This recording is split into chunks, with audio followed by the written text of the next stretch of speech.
Hi guys, I was in the charity shop the other day and I picked up this book, a Star Wars book about action figures. It's actually called Star Wars The Action Figure Archive. It's a hardcover book. It's published by Virgin Books. And this one's in quite good condition considering it's second hand. And it's really interesting because it takes you on a tour of all of the Star Wars figures that have been released as sort of toys relating to and alongside the movies. So let's have a look through this because it's got some interesting stuff inside. So it's a decent hardcover book with this dust jacket. I like the gold Star Wars lettering on the spine. It's edited by Stephen Sansweet with Josh Ling. This book was first published in 1999 and I believe this is that edition. It may have been re-released since then, I'm not sure. But yeah, this is the 1999 version. Amazingly, this book begins with an introduction here about this book, and it says in the mid-80s, Star Wars fandom was at an all-time low. Can you imagine that? It says the sale of Star Wars collectibles also had hit a slump, with very little new merchandise of any kind available. I find that really hard to believe because I remember, seeing these figures, pestering my mum to buy them. I collected these Star Wars figures. I was obviously a big fan of the first three movies. And it felt to me, certainly at the time, like, this was not in a slump. So it's interesting to read that. And then we come on to the contents pages, and you can see here there's quite a comprehensive contents page here. It confused me when I flicked through this book the first time, actually in the charity shop, because I assumed this book would be ordered sort of chronologically, slowly, going from old to most recent. And as you can see here, that clearly is not the case, and it's a bit confusing, really. It talks more about waves of merchandise. I would have preferred this just to be straight chronological. Anyway, some of these pages are a bit stuck together, unfortunately, so I'm having trouble turning some of these pages, so bear with. Personally, I preferred the early original figures to the later ones because I felt like they were more honest. They're a bit like over the top, some of them, as you'll see. Like some of the characters, like Luke Skywalker with like loads of muscles, looking a bit more like He-Man. That's not like who he is. I feel like the figure should reflect the characters in the films as faithfully as possible, personally. And here's my case in point with this Luke Skywalker page, to a degree Han Solo. Look at the body shapes. It's like he spent his life in the gym, and he clearly did not spend his life in the gym, did he? Anyway, there we go. So these are Wave 1 from 95. Also, this face here on Obi-Wan Kenobi looks like he's either constipated or he's, I don't know, just lost his mind. But that's, I think it's the eyes that do it. Here's some more, including Luke Skywalker looking like he's a wrestler, not a Jedi Knight in training. What you do find, though, throughout this book is there is lots of imagery and there's lots of little descriptions for each of the kind of toys and the releases. And that's nice. It's got pictures from the characters within the films alongside the toy versions. Tells you all about when exactly these were released, etc. So it's lots of useful information. It's very interesting and fascinating to look through. Here on page 36, we're looking specifically at the Star Wars droids, the droids of Star Wars. And these are some of the characters that really make it what it is. C-3PO, it looks amazing. Sounds a bit annoying, but looks amazing. R2-D2 and all the other ones. Imperial R2, he looks pretty cool. His shiny blackness. We're up to Wave 10, 1997. By page 46, and we've got Leia in her slave girl costume. Starting on page 54, we've got some figures that are described as deluxe figures. So yeah, these are very sort of deluxe-y in some way. Page 63 onwards is all about vehicles and play sets. I actually did have a Millennium Falcon. Just like this one, I believe, where the back bit came off and you had the little table where you could play that game with the monsters, and I think that came out as well, and there was a secret compartment. You could put the ramp up and down. Interesting bit here on this page. This is about collector series, and there's you can actually buy the Cantina band, would you believe? And this is 6 individual figures, each with a different instrument. Says these initially were the most limited of the large figures, with only about 6,500 of each variety released. We've got these storage cases. There's a C-3PO storage case. I've never seen that in my life. I didn't know that existed. That's quite interesting and cool. What is for me a more interesting section is the original Kenner toys. And this dates from 1978 to 79 in the first instance. But yeah, look, Luke Skywalker, he looks like he's just got out of the bath. He's got lovely hair. He looks almost like one of those Playmobil people. And, you know, there's R2-D2. He's very basic. He's just got a sticker basically on his front. If you still own any of these originals in the original packaging and it's, you know, in pristine condition, they might be worth a fair amount by now. I liked the original Chewbacca, the way his head was just moulded into his body. And I like the way Darth Vader had that slightly awkward sort of like cloak thing that you could take off if you moved his arms back, but it was a bit plasticky and cheap and you could easily lose it. I suppose that was the thing with a lot of the Star Wars figures, wasn't it? You often got a gun. So here's the Stormtrooper, for example, down here comes with a laser rifle weapon. It was cool having the weapons, but they were infinitely losable. Obi-Wan Kenobi had the same kind of gown cloaky thing, which was sort of cheap brown plastic that you could take off if you wanted to, but again, inevitably lose it. The Sand People, the Tusken Raiders, had something. Yeah. Greedo.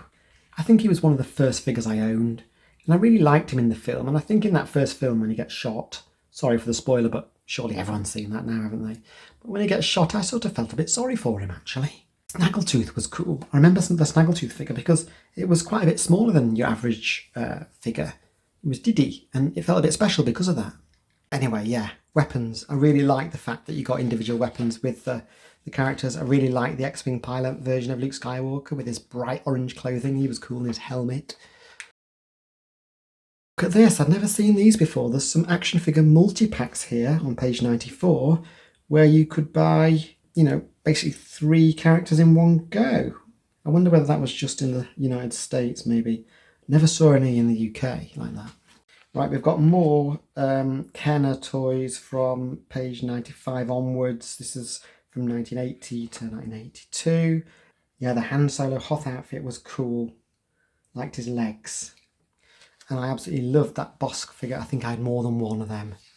Didn't matter that I had 2, it was okay. FX7 was funny because he had those little like arms, whatever, and on the toy there were just bits of white plastic that you could kind of like get your nail on and you could pull them up, fan them all out. But you couldn't really do much with him. Then you had to like push him down and click him back in again. Still, it was interactive in a way. So there seems to be a few different variations here on the Yoda card. That's interesting, isn't it? And he's got that, is it a snake around his neck? It looks more like a worm in most of those. I had a real soft spot for the AT-AT driver. I don't know why, I just really liked his outfit and his helmet and all the tubes, the breathing tubes or whatever they were. 21B, hello, I remember him. He was good because he had that little kind of tube thing that you could stick into his mouth, and seemed to remember you could pull that out and you couldn't lose it because it was attached to his body and you could put it back in again. But I think after a few times, it just didn't really fit back in properly, it just sort of hung around. It's amazing that they went to the lengths of creating characters like Ugnaught, who, if I remember rightly, was only in it for a few seconds. I might have got that wrong. Tell me in the comments if I did. But it seemed to me he had such a short cameo, but they still made a figure for him. Oh yeah. C-3PO with removable limbs. I think he came with a little kind of bag that you could put his limbs in that you could then put on the back of Chewbacca. But yeah, that was pretty cool. I think you can see the net on that image on the right there. R2-D2 came with a sensor scope, which is a little blue thing. You could get your fingernail under that and you could lift it up and down out of R2's head.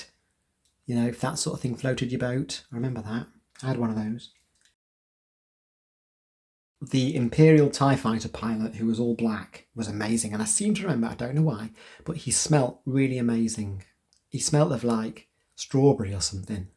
I don't know. Did anyone else find that? Was that a deliberate thing? Was it just mine? Had it been sprayed with something? I don't know. It just smelled. So I didn't used to play with him. I used to just smell him. Oh.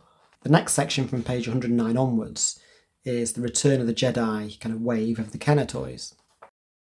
And it starts with Admiral Akbar. He was great, wasn't he? I had him, I liked him. He had a good command stick that came with him for whacking things and people. And also on this page, the Gamorrean Guard. That was amazing. He was quite chubby. Seemed a lot bigger than a lot of the figures just because he was wide. You got a lot for your money with the Gamorrean Guard. And then you had the Princess Leia Organa. So that kind of outfit that she wore in Jabba's palace, Leia, whatever you call it. And she came with that amazing helmet that you saw her in the film. And you could take that off. But again, this is one of the things that I lost. You could lose it easily. It went on, it went off. It went under a cupboard somewhere. Someone hoovered it up, I don't know. And then you never saw it again, which is a shame because it was a really cool mask. Emperor's Royal Guard, they looked majestic, didn't they? I think you could take that kind of fuzzy felt cloak off as well. And they just looked like maroon underneath and pretty plain. Oh my gosh, look at this. We've got some cool ones on this page. The Biker Scout. I loved them, and I had one of those bikes for them to go on as well. That was Lando's kind of partner in crime, wasn't it? And I got Neenum, I think, free. It was part of a deal. You had to like eat so many Weetabix or something, and then you could send off some vouchers. And like about a month later, you may or may not get sent one. It didn't come in like a card like that. I seem to remember it just came in like a white box of a coffin. Like it was unbranded. You saw what's in here. Oh, it's Neenum. Brilliant. And I had a couple of them. Must have eaten a lot of cereal. Jedi mailing offers were abundant. Okay. Yeah, so it's talking here about Neenum. Look, and there's the white box I just mentioned that's like a coffin. The mail-in Neenum, or Nine-Num, I can't remember, offer included a small sheet that told of the character's role in the film, just in case you didn't know. The next section of this book has got various other kind of Ewoks and other figures, which I don't remember having. I think I was too old by this point because I think this was later again. This is what I mean about the chronology of the book being a bit odd. I mean, just check out this Han Solo. Look at the state of his neck. He's not well, is he? There's something wrong there. So this is in carbon freeze. Yeah, I mean, maybe it's the carbon freeze that's made his body go bloated and weird. Anywho, yeah, Anakin Skywalker, he looks like he's suffering a bit from the bloated necks as well. Unproduced coin figures on this page. So these are ones that they never actually made. Below are some unissued proof cards, it says. Some animated characters join the Star Wars galaxy here. Never saw these, never owned them. Just thought I'd show you these anyway. And the next section is vehicles and playsets.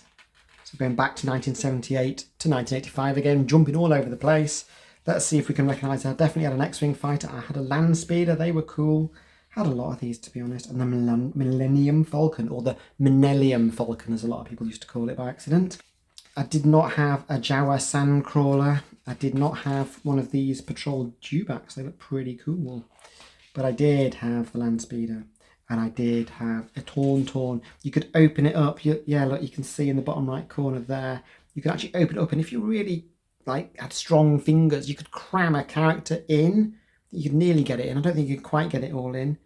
It says the only thing that would have excited kids more than the open belly feature would have been having the innards spill out. Well, you can't just keep doing that, can you? And it sounds a bit gory as well. So many different crafts. I had a snow speeder for a while. You could actually detach the laser cannons, so you could put them back in. I think they were battery powered, if I remember rightly, and you could press a button and it would go, it would light up and actually shoot. I had an AT-AT one Christmas. It was like the best Christmas ever. Loved the fact that the side panel could come off and you could stick loads of stormtroopers or whatever in the side. This also had shooty cannons either side of the head. And if I remember rightly, you could lift up the cockpit and get two people sitting in there. Various other things. I absolutely love the Skywalker. Its legs moved. You had a button on the back, if I remember rightly, and its legs would walk. That was cool. And the Hoth Wamper, yeah, he was good because he was kind of about the right size. He was bigger than a Star Wars figure, so it mirrored what you saw in the films. That the proportions were right. Yeah, he was cool. He had a very haunted looking face. I had a few of these, to be honest, as well. I seem to remember these accessories. I had a Jabba the Hutt. I must have been seriously spoiled. And I really wish I still had some of these, but I don't know what happened to them. They probably went to charity, went into a landfill. I don't know.